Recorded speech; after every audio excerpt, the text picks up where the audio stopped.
great lineup of panellists for our always important financial discussion. Sending a child to boarding school can be the largest financial decision you will ever make as a parent on behalf of that child. It pays to reason that with that decision comes a level of stress and self-doubt. For some, it's an easy decision, though for the majority it's a decision that must be made with planning, research, and ultimately sacrifice. Today we're chatting with 4 people that I hope can illuminate the path to boarding school for you. We'll discuss options for payment plans, financial institutions that offer various plans. We'll find out what support is out there on a federal government level for our remote and rural families. And we'll chat about the ways to consider the investment of education for your family. Importantly, we'll be finding out how to approach financial distress with the schools themselves. Alana Moller is the immediate past president, federal, of the Isolated Children Parents Association, where she served 4 years in the role. She has now taken up the boarding school portfolio for Federal Council. She remains a member for her local Clermont branch in Central Queensland and has been the president and correspondence secretary of the branch. Alana and her husband Scott own and operate Star of Hope Station, west of Clermont in Central Queensland. It's primarily a cattle station. They have 3 daughters, 2 at boarding school and 1 in primary school via distance education. In fact, all of Alana and Scott's children have completed their primary education with School of the Air. And Alana has and remains the homeschool educator. Alana has had a keen interest in rural education since her own school days, growing up on her family's cattle station outside of a small mining town. Once completing all of her schooling there, she completed a Bachelor of Education with the goal of becoming a rurally based teacher. Alana joined ICPA's Federal Council, knowing that the organisation directly reflects her passion for rural education and the importance of pursuing equality and accessibility for isolated children. Pete Debus is our 4th panellist. He is a chartered accountant, chartered tax advisor, and he's the managing director at PrincipleFocus. He's worked in this role for over 25 years, providing advice and business coaching for high net wealth families in regional Australia with a focus on agribusiness. He has had previous experience in leading Sydney and regional firms and in a corporate environment. Pete and his wife Virginia live and work in Debus and have completed the education of their 3 children at boarding schools and universities. He describes that personal journey as so very rewarding and at times presenting challenges for all the family members. We've also got Alistair Edmonds. Alistair's the head of growth at EdStart and has been passionate around education and the impact that strong social environments can have on an individual's development. He discovered this passion while at university and he spent a majority of his spare time coaching sport and tutoring in the boarding house of his old school. From there, he went on to present seminars at high schools across the country around study skills, motivation and time management. Since university, Alistair has worked across many facets of the edtech industry. His roots are in technology, driving learning outcomes.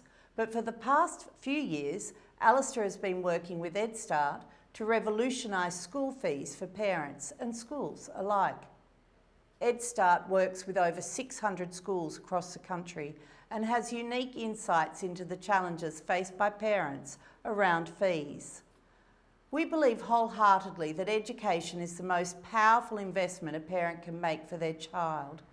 For that reason, there should be a multitude of supporting frameworks to enable parents to manage school fees in a sustainable and personable manner.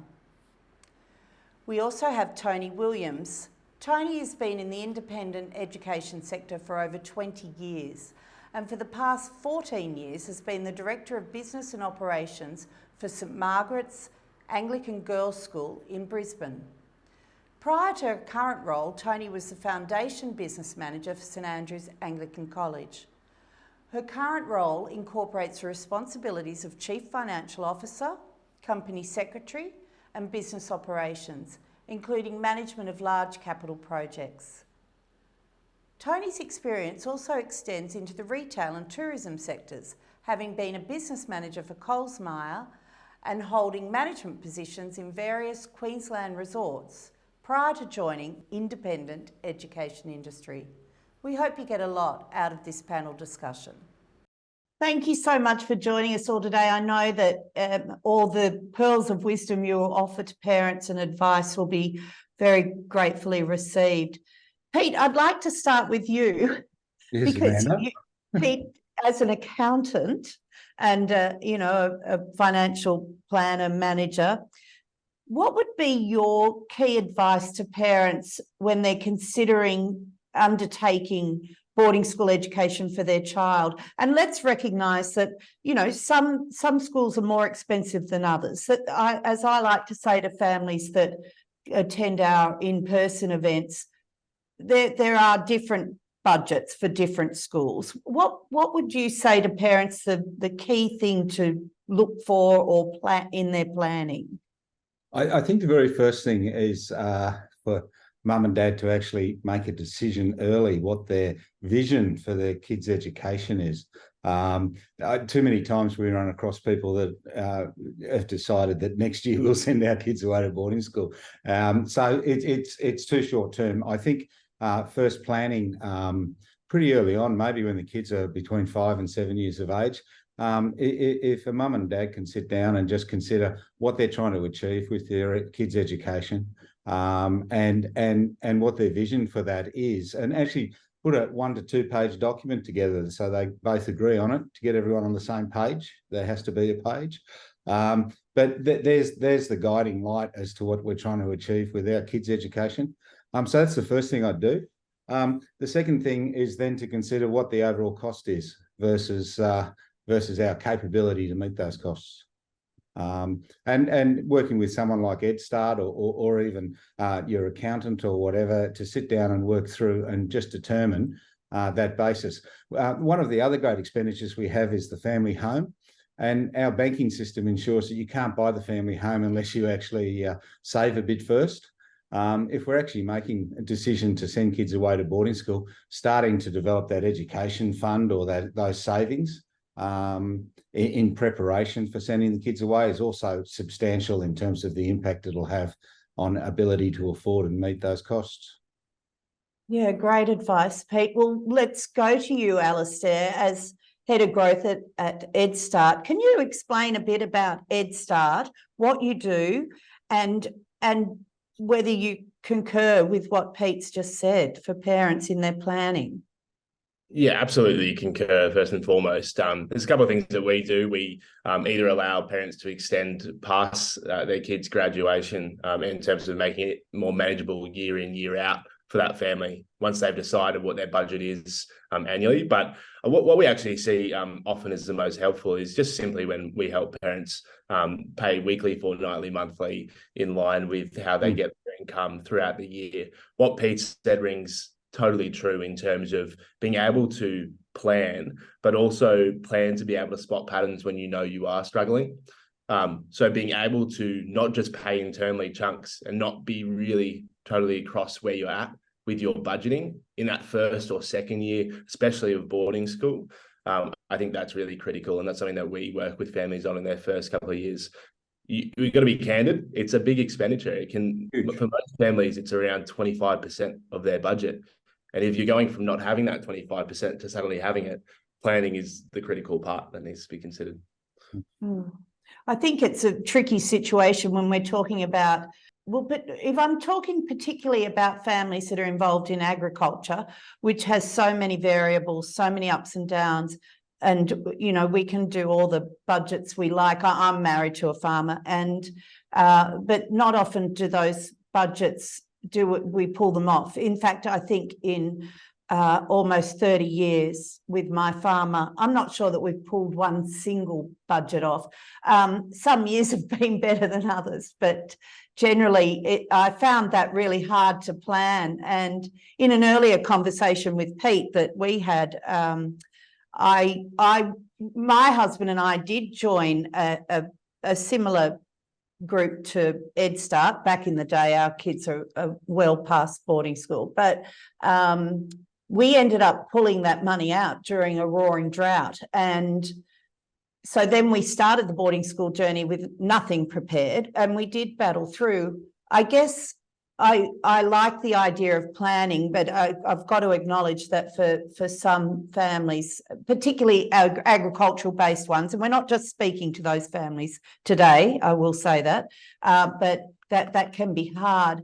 Toni, in your experience as the manager of business operations at St Margaret School in Brisbane, do you have to have those tricky conversations with parents sometimes? And as a school, do you generally support or find a way through for those parents? You know, do parents come to you hands up saying, I'll have to withdraw my child, we can't afford it, it's a drought, flood, whatever, I've lost all my client base?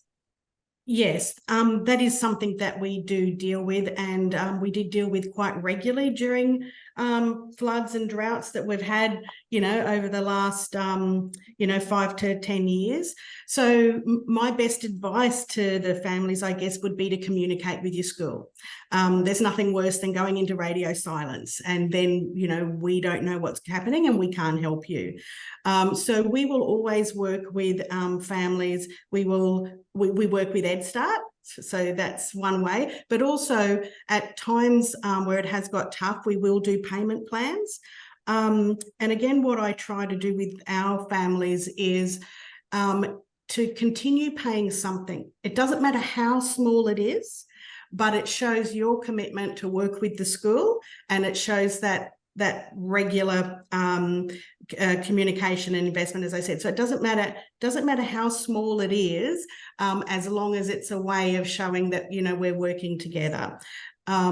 We have had times where it has gone on for a very long time, and there are times where the school has to take a bit of a duty of care, I guess, to make sure that a family doesn't get into too much debt, as in the fees grow considerably. So, sometimes we do have to have those conversations, but we will always try to work with the family first, whether it's some sort of delayed payment plan, or pairing with somebody like EdStart. Yeah, great. And Pete, to that, would you say to parents, if you're sitting down having a conversation with a family and their only option is boarding school, they might live remotely, or they're just too far away, too much travel on a bus, and you can see their situation, and perhaps it may not be an easy option for them, what would you suggest? Would you just suggest to them to look at schools that are cheaper, or would you try and find a way that they can afford a school that they want? Yeah, I think just going back to the comments Ed made, when your and my kids went through, we didn't really have EdStart around. But one of the things, and I want to emphasise this point, is that paying monthly or weekly or fortnightly just makes life so much easier. And it's fantastic we've got a business like EdStart that's helping people get into that sort of a program. In terms of looking at the costs and our capability to pay, generally, I had three kids, and I could only afford boarding school fees for two. So the first thing I did was go and talk to the schools and sit down and talk about and establish an arrangement or a system. And we need, in business, we have lots of systems that we set up and processes to make sure our businesses run well. We need systems in terms of this education. EdStart is a great system, but in my day, we just set up our own system of sitting down, talking to schools, do monthly payments. I think I said in that podcast with you, I think reading the Barefoot Investor book is a great lesson for all parents in managing money better. I read it twice. The first time I thought this was for guys who are really struggling, and then I started sending my kids to boarding school and I read it again. But I think the first thing is understanding what the cost might be. The second thing is understanding our capability, and then we start to fill a gap. Certainly there's bursaries and scholarships that different schools might have available. There's certainly the ICPA for those people in the regions. Thirdly, there's decisions to delay instead of starting year 7, year 9 or year 10, may be more suitable for the budget. So we compromise our vision a little bit to make it more affordable. But the most important thing, and it's echoing what Margaret, what was said about talking to the schools, I think is the most important thing. My personal experience and the experience for some of my clients has been that the schools are very, very flexible and supportive. Yeah, keeping that communication open. Yeah, and making commitments, but sticking to those commitments in terms of things. But rather than paying the bill once a term when it turns up, which is a big whack, just 12 months of the year, hand over an amount of money. It's much easier. Yeah. No, good points, Pete. Alana, I want to ask you, with regard to the Isolated Children Parents Association, there are a number of programs that you communicate to your members. And if you are a parent and you're listening and you're from rural or regional Australia, join your local ICPA, or you can join remotely. You don't have to be a farmer or a grazier to join. You can live in a regional city, a large regional centre, and still be a member of ICPA. And one thing that ICPA, sorry, Alana, I will let you speak in a minute, but one thing that ICPA always tries to ensure that people know is not to self-assess. So speak to your local branch, have a look at the different support options that are available. But Alana, what I wanted to ask, which was a point that Pete made earlier about planning early when your children are young, so that you can start planning financially, or at least know where your costs are going to be. Do ICPA as an organisation speak to that when the families have got children that are young? Is it something that comes up and that you speak to families? The first thing I wanted to say, and you touched on it earlier, I had, when we first started the conversation, the word considering boarding school was brought up, and that indicates there's a choice. Our families don't have a choice. There's no choice. They have to send their children to boarding school, and they know that often from when they first have their children. They know that their children will have to go to boarding school because they have no access or easy access or adequate access to school. So I think using the word considering, concerns me for my families, of the families that I represent, because they don't have a choice. They have to send their children to boarding school to give them an adequate education. So just changing the narrative slightly, yes, definitely. All families in rural and remote Australia who do not have that choice will be considering what they're going to do with their children from the day they have those children. How are they going to educate them? Are they, first of all, it's distance education. So what are they going to do in that space? Are they going to employ governess? Are they going to set up a schoolroom? Is mum going to teach the children? Are we going to do the distance to a small rural school that maybe within driving capacity? Then the next step is boarding school. And certainly I don't think there would be anybody in that situation who wouldn't have done the planning. But then we have the problem, as you say, in agricultural situations, and not only those living on a cattle property, sheep property, grain farm, anything like that, but also those businesses and those other groups who truck drivers, stock and station agents who rely on those people. Drought comes, things change, and it doesn't matter how much planning you've done, you can't necessarily know what's going to happen. To your point of planning, yes, definitely, planning happens. ICPA doesn't actually provide any funding. We don't actually provide the Assistance for Isolated Children scheme or anything like that. It's a federal government funding. State governments have funding available for the families to decrease the costs when they're in that geographically isolated situation. But we do aim to let families know that those things are available, because you'd be quite amazed at how many families aren't aware as they go into planning for their children's education that those things are available. And the other issue with those things is that constantly boarding fees are increasing and those allowances aren't increasing. And so as a result, families will be more out of pocket than what they think they will be by the time they get their children there. So even if you start planning when they're born, by the time they get to boarding school in 11 years' time, the costs are going to be significantly more than what they would have been when you started the planning. So you've got to also have that plan in mind of how am I going to do it if the costs become more. Schools definitely, you need to talk to the schools, and you need to make sure that you have a relationship with the school to be able to meet your costs. But the other important thing is talking to other families and making sure that you have all the information available to you to know what is going to be your best option, because not only is it the boarding school fees, it's also the travel to visit the children, to drop the children off. It's also all those extra out-of-pocket expenses. And recent studies that we've done with a group of Isolated Children Parents Association members shows that on average, most families have a $5,000, more than $5,000 out-of-pocket expenses per term per child.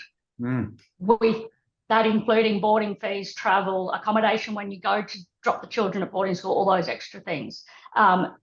So we're not just talking boarding fees, we're talking all those other costs because they live in a rural and remote location. Yeah, no, that's such a good point. And there are a lot of add-ons that perhaps you put your head in a bucket of sand about. I just wanted to say, you know, and I understand it where you're from, Alana is from far north Queensland.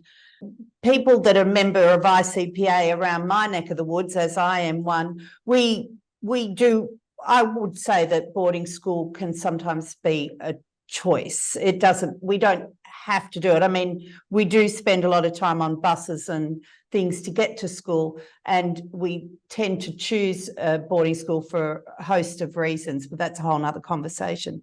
But I just wanted to say, in response to your point about that it's not a choice, I also did do an interview with a school recently where they've just set up boarding, and what they're finding is they've got a lot of kids coming to them that without their boarding facility would have just done their entire education in isolation by School of the Air. So boarding school offers that opportunity for kids to go, and it's really important that we help families plan financially, or at least be aware up front of the costs, so that when things go wrong, or you know, that they know where they can get support and added benefits. And certainly those more isolated families can get that federal funding. But it's a really good point that you make, Alana, that the funding is not going up at the same rate as the costs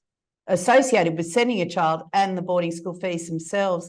Alistair, in your role, do you increase those saving parameters? How does it work? Do families just start from when their child is born, putting money away?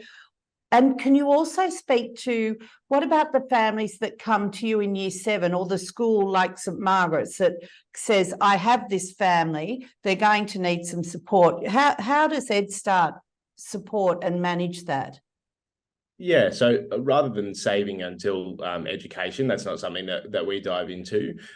We have a product where you can extend up to 5 years after your youngest child finishes year 12. And what that allows you to do, although there is interest on that, it allows you to have a decreased sort of annual spend, and we project what your school fee increase is going to be and all those other costs, so that each year you know exactly how much you're going to have to pay, roughly. It might change if school fees increase at a rate that we didn't expect, but realistically, it'll stay at that similar level throughout your child's education. Then when we do work with the school, when it's more directly, and we're doing weekly, fortnightly, monthly payment plans like a school would normally do, but we manage that, we're simply just making sure that the sort of structure fits the school, fits the parent. And then if the parent, say an agricultural family, has a period where they're struggling to make payments, we work with that family of, okay, for the next 6 weeks, let's decrease to X amount, and we'll bring you back up at that point in time. So it's more of a, I would say, a consistent conversation that we're having with that family to make sure that we're matching, and we're not getting to a point where, as Toni said, there's nothing happening or no payments happening for a long period of time. We're just managing the peaks and troughs of their sort of budgeting themselves. So that's kind of where that happens. But I just wanted to echo a point as well in terms of having the conversation with schools. It's something that we see a lot, especially when we manage the whole school in terms of their payment plans. And we're able to facilitate a lot of the time. Parents are quite hesitant sometimes to have that conversation, but schools are itching to have that conversation as early as possible. So it's just really important. We start those conversations a lot, but having just done a survey of a whole lot of families and schools, 3 out of the 5 top reasons that parents are thinking about leaving schools are financial. And for schools, it's not even close to 3 out of the top 5 that parents are telling them. Parents are telling them different stories because they find that a really difficult thing to admit, which I can totally empathize with. But schools are just itching to have that conversation. They want, first and foremost, to look after the well-being of that kid. So that conversation's so important. And I think that's why we're here, really, is to have that conversation and to encourage families to feel more comfortable in having that conversation. Now, whether that's with your local ICPA branch, or whether that's with your accountant or whether that's with your school, one thing I really, really want families to know is that they can have the conversation. Don't be embarrassed. Don't feel ashamed. You know that you're working here to educate your children and give them the very best opportunity, or as Alana points out, in a lot of cases, the only opportunity for an education where they can learn alongside their peers. So it is really important that families understand that there are options financially and to keep that communication open. Pete, have you ever had to have difficult conversations with families where you've had to encourage them to speak to the school? Or... Oh, yeah, most definitely. Yeah, I'm surprised they talk to me before they talk to the school. I think open and honesty with the school about where you're at right from the get-go. The conversation I had when my first son went to school with the head of one of the schools was very much, I've got 3 kids I can only afford 2 at school. Yeah. The other thing of getting into that consistent payment thing through EdStart or otherwise, one of my friends talked to me about that before I sent my kids away. But what he said he did is when the bill arrived from the school every now and again, he just put it straight in the bin.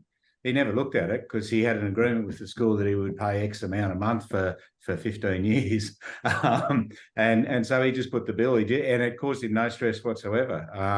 And I think getting into systems like that is the way to go. Yeah, that's really interesting. And Toni, I think if I speak from a parent's point of view, approaching the bursar or the business operations manager is a really daunting and intimidating thing to face. Would you say to parents, just choose a person in the school that you feel comfortable talking with, and then we can all have those conversations together? How would you advise your staff or boarding staff for families to feel more comfortable in doing that, should they need? Yeah. Often we find that a family might have a conversation with their head of boarding, or they might be trying to, maybe talking to the accounts office, and they're not wanting to share that confidential information. Our staff are trained to, one, obviously treat everything extremely confidentially, but also they can refer up, whether it's to a finance manager or to myself. And we try to be extremely compassionate because we understand what families are going through, but also how important the boarding families are to our school. They're the sort of heart of our school, and they bring so much value and diversity to the school. So we will always work with a boarding family. It's only if it gets to a point where we're not getting that communication, or we're not seeing a level of commitment or buy-in, so that we're actually working on it together. But don't be afraid to come and talk to the school, because you would be surprised the amount of families that need some form of assistance over just a short period of time, and we are more than willing to work with them, as long as we see it as a two-way street, and that both parties are working together. Then we will always sort of work with a family. So don't be scared to talk to us. We're people, we've got children, and we go through the same sorts of situations as the families at our schools. So as we've all said here, communication is the key. And also what Pete said about sticking to the commitment. So if you say you're going to pay so much, do that. But if for some reason something comes up and you can't do it, well, then come back to the school and have that conversation again. But we're not scary. Yeah, I think that's such great advice for families. I think, and Alana will definitely recognise this, that families often in those really difficult times, there's a certain amount of shame and guilt, and one of the things our platform really aims to do is try to encourage families not to feel that mostly things are out of their control. And if they have those conversations, it's a weight lifted off their shoulders, that they know that they can move forward with their planning. Pete, would there be any other advice that you could offer parents if when things truly go belly up, and if they want to avoid that option of withdrawing their child, which is the worst possible option or outcome? Would you have any further advice for them? I think one of the things I'm hearing, I wouldn't go through a single day without using the phrase droughts and flooding rains, because that's so embedded in our agricultural communities. We have drought, we have good times, and we have bad times. What I'm hearing very much in this conversation is that all the participants in this conversation understand that, and I think that's critical as a starting point, is that everyone understands there's good times and bad times. I think it becomes incumbent on us running particularly farm businesses, but any rural business, is we have to bunker down and save costs during bad times, and that might mean less payments to boarding schools. But when good times come, we have to step up and catch up on everything, including the boarding schools. So that's one aspect. Another thought that's come in relation to your situation, Amanda, where you had a separate fund and you built it up, and then you took the money out for drought. But it's almost worthwhile having a separate fund, almost as a separate asset with a separate bank and a separate place that's just not considered part of our wealth. It's not our wealth, it's money for the kids. And work with the bankers, assuming that doesn't exist as a strategy. I think in our conversation on the podcast, I mentioned that I read in the newspapers that over 50% of private school fees in Sydney, and I think it's not so much the boarding community, but the day kid community, are paid for by grandparents. And it quite shocked me when I read that, but I did a bit of investigation and found that was very much the case. I don't know that we have discussions with, I've seen a lot of rural families, and we don't tend to discuss the grandchildren's education. We don't put it on the table as much, but there's no doubt there's enormous wealth. I'm a Generation X, not a baby boomer, but the amount of wealth held by baby boomers in Australia is extraordinary compared to the subsequent generations. But involving the whole family in the education of the kids, the grandparents might be able to provide assistance, even if it's loan funding, to help you get through as well, is another course of action. Yes, that's right. It is getting increasingly harder, though, for banks to not want to take all the assets and not consider them. Yes. Finding banks, particularly in the agricultural space, are wanting all assets together, whether they're held under different trusts or investments or... Yeah, the understanding of the school size probably reflected that in 15 years that my kids were going through school, and in 25 years that I've been working with clients, I've never seen a child withdrawn from a school. And so I think that provides some understanding from where the schools are coming from. Yeah. And Alana, just as we start to wrap up now, what would you say to families? Because to Pete's point, that's right. It's very rare to see a child actually withdrawn, but it's that stress that's underlying that process of keeping your child at the school.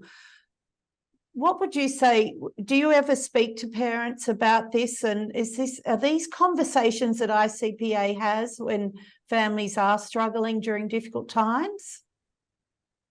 Yeah, look, I think there's a lot of conversations that happen, perhaps not with the right people necessarily, and certainly in communities you have those conversations, and in friendships and those sorts of things. one of the issues that we find, and I've heard this from boarding schools as well, is it's not necessarily that the families, it definitely the case that the families don't like speaking to the schools about their problem, because that then makes them think that, well, what is the school going to think of us? But more so is, look, we're not so bad off. Fred down the road is much worse off than me. So don't worry about me. We'll sort ourselves out.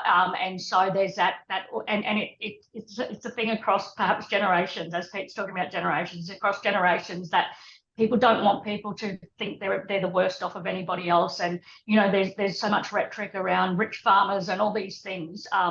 And so perhaps people cover things up. It's not that they're not comfortable, it's that they actually don't think they are bad off, and they don't think that they should be offered help, because it's just part of their lives that they have to send their children to boarding school.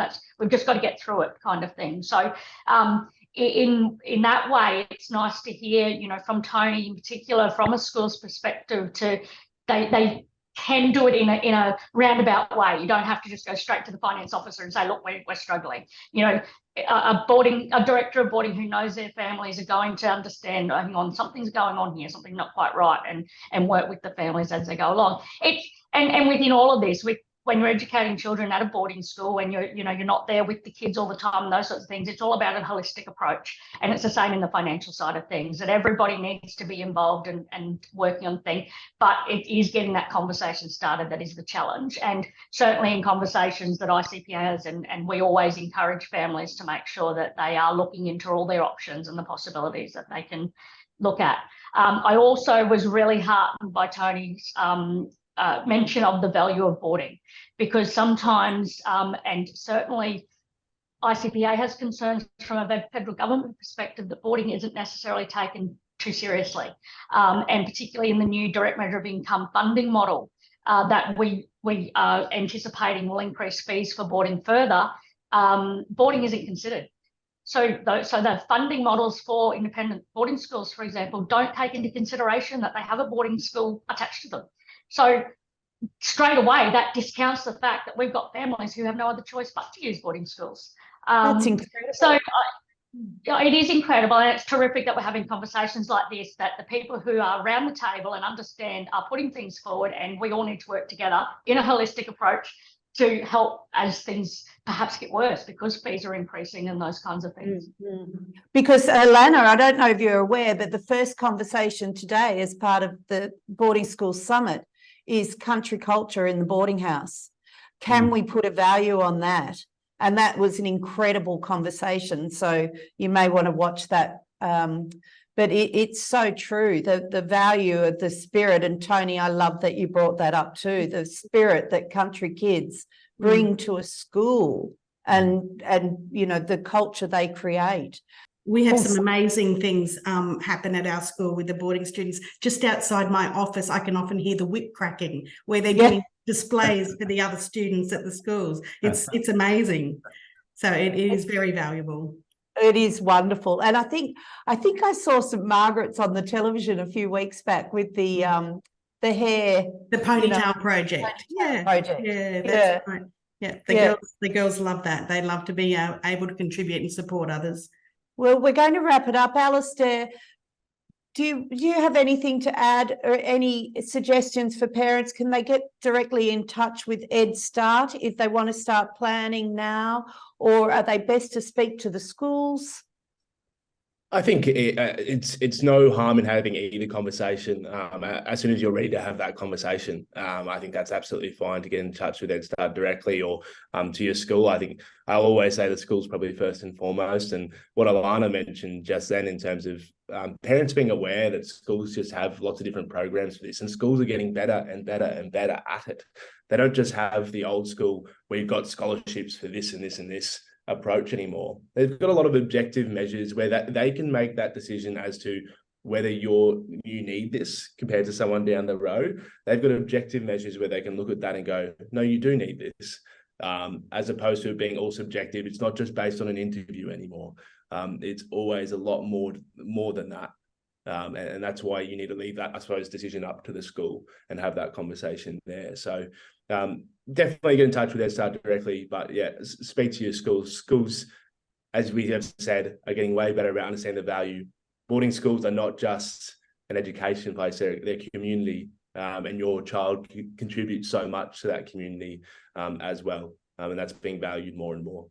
So I think just understand that and let that be the basis for you wanting to have those conversations.